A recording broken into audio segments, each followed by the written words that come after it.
Welcome to Shaq's house. Shaq's house. That's our Shaq. You're now in Shaq's house. Welcome to Shaq's house.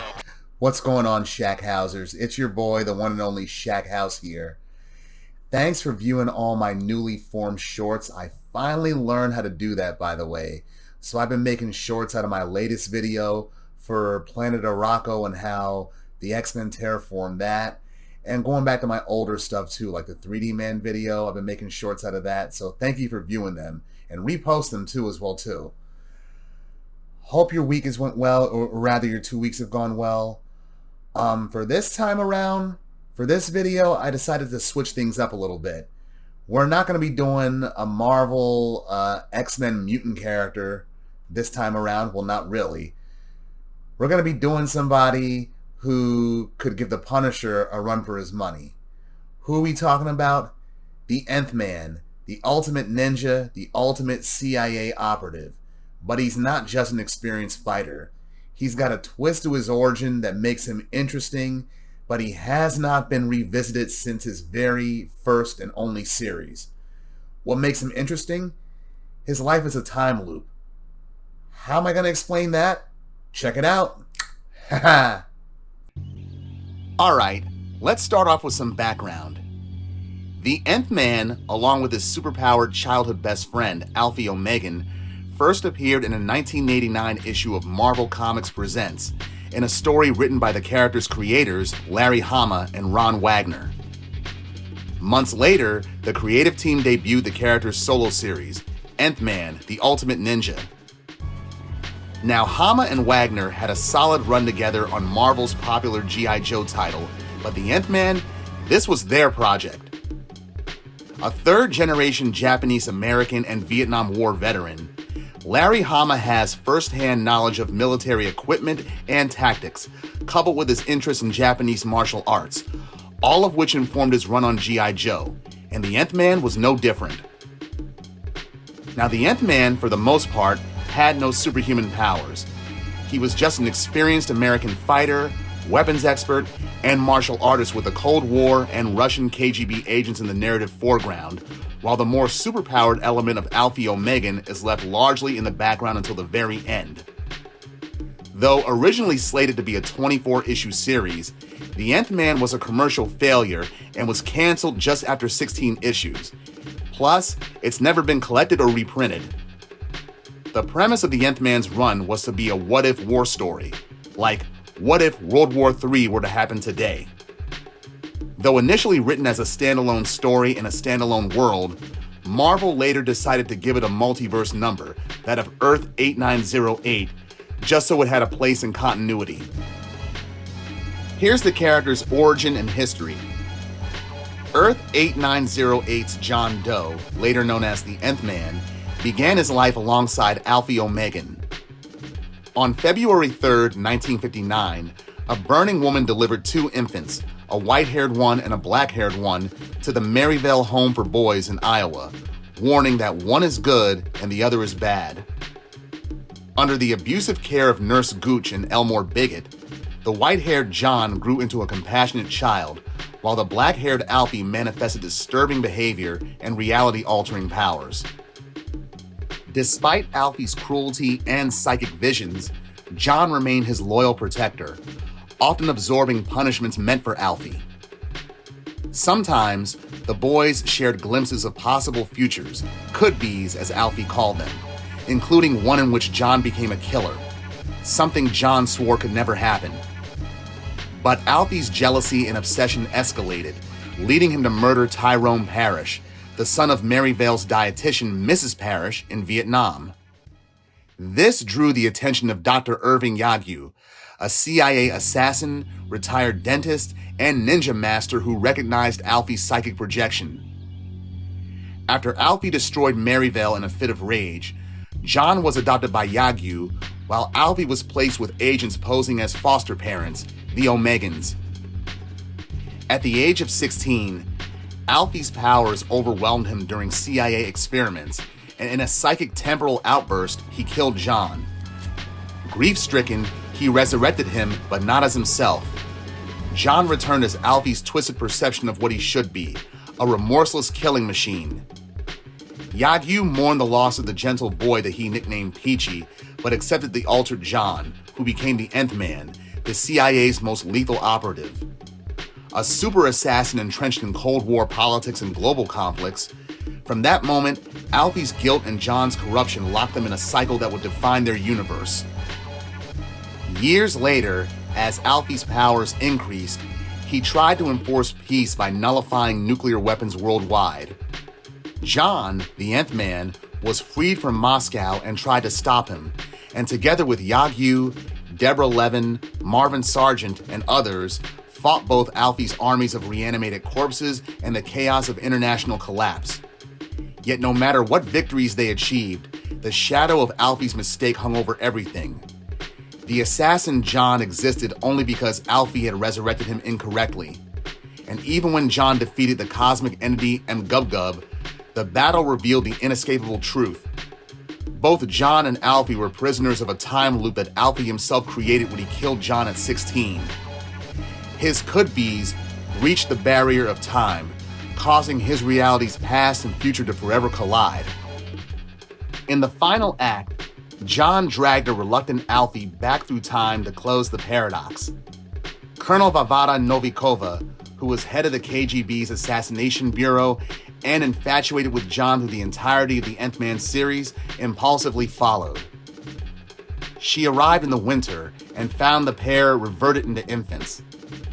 Taking them to the nearest house, the Merivale home, Novikova was horrified to discover from a newspaper that it was the very date that she was being born in Moscow, February 3rd, 1959, which coincidentally was the same date for when musicians Buddy Holly, Ritchie Valens, and the Big Bopper all died together in a plane crash nearby in Clear Lake, Iowa. Unable to exist in two places at the same time, Novikova spontaneously combusted. As the house's residents opened the door, she handed the boys over and died. Her last words? One of them is very, very good, and the other is very, very bad. Thus, the loop renewed itself, its binding forged in Alfie's error, resurrecting John not as he was, but as a weapon. Without that single mistake, the cycle might never have existed, but with it, John and Alfie are condemned to repeat it forever and ever. What are the Nth Man's abilities? John Doe was a master of swords, guns, and multiple martial arts, able to break bones or kill with a single blow. Virtually anything could be a lethal missile in his hands. He could dodge bullets, slip free from most bonds in seconds, and was an excellent climber and acrobat. He spoke fluent Russian, and he could mesmerize with a glance, paralyzing opponents, and his ninja training also brought out an inherent ability to make others believe that the world had become inverted. He briefly possessed reality-altering powers courtesy of Alfie, which could be used in a variety of ways, including vastly enhancing his inversion ability and allowing him to change size and create temporal portals. Now, is Alfie Omegan a mutant? Well, Alfie Omegan, clever pun of a name, he was born with powers that manifested naturally in childhood, not via an accident or experiments. His reality manipulation and psychic force places him on the level of Omega-class mutants like Franklin Richards, Jamie Braddock, or Proteus. Throughout the Nth Man series, the caption described Alfie frequently as a mutant telekinetic. But because Nth Man was conceived as a separate imprint-style story, Marvel avoided folding him directly into X-Men lore.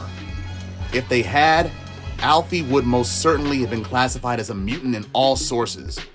So, while not officially confirmed, the most consistent interpretation is yes, Alfie is essentially a mutant, an Omega-level reality warper, even if Marvel's handbooks don't canonize him as one. Alright, now let's explain the story's time loop. Larry Hama always intended this story to have a bootstrap paradox involved, and several hints are given throughout that John and Alfie are in an eternal, self-sustaining loop, like a snake eating its own tail. There's no telling how many times this has happened. There is no quote-unquote first time. There's no first iteration because the cause and effect feed directly into each other. As a result, John and Alfie have done this an infinite number of times because there's no beginning or end of the time loop. They're also not aware of each iteration. They only realize it at the very end, but they don't carry this awareness into the next cycle because each time they're reborn as infants and their adult memories and awareness are lost. The only ways to break the time loop would be to A, risk paradox and collapse, i.e., John and Alfie refuse to go through the time portal. B, have outside interference from something greater than Alfie's own godlike powers, i.e., like the living tribunal or eternity who exist outside of the time loop could pluck the boys out of their reality. But this would just create a branching timeline instead of just outright closing the time loop. Or C, Alfie's a reality alterer, so conceivably, he could consciously rewrite the loop. But as seen within the narrative, and despite the protests, he accepts the loop as inevitable and ultimately submits to it. Think of it like the Ethan Hawke film, 2014's Predestination, where the main character is trapped in an ontological bootstrap time loop. Now, neither that film nor the Nth Man involve a 24-hour loop like Groundhog Day, but rather a closed causal cycle in which the character's existence or information feed entirely on itself in an endless, always-on replay cycle. But the difference between the Nth Man and the main character in Predestination is that the latter is not only the agent, the bartender, and the fizzle bomber, but also his own mother, father, and child. Like the Nth Man, though, every major event in their life is a closed loop. Nothing comes from the outside, not even their own existence. The only way to break the time loop here is similar to what could potentially break the Nth Man's. Introduce an element not accounted for in the timeline, either outside interference or a true act of free will. Some thoughts. Alfie killing and resurrecting John at 16 is what chains them both to the time loop. But what if that event never occurred? Without John's resurrection, the Nth Man assassin is never created. The CIA would have lost its perfect weapon, and the web of covert missions, assassinations, and political destabilizations John would have carried out never occurred. Wars, well, they still would have been fought, but they would have burned less brightly, their edges dulled without the sharp blade of the ultimate ninja.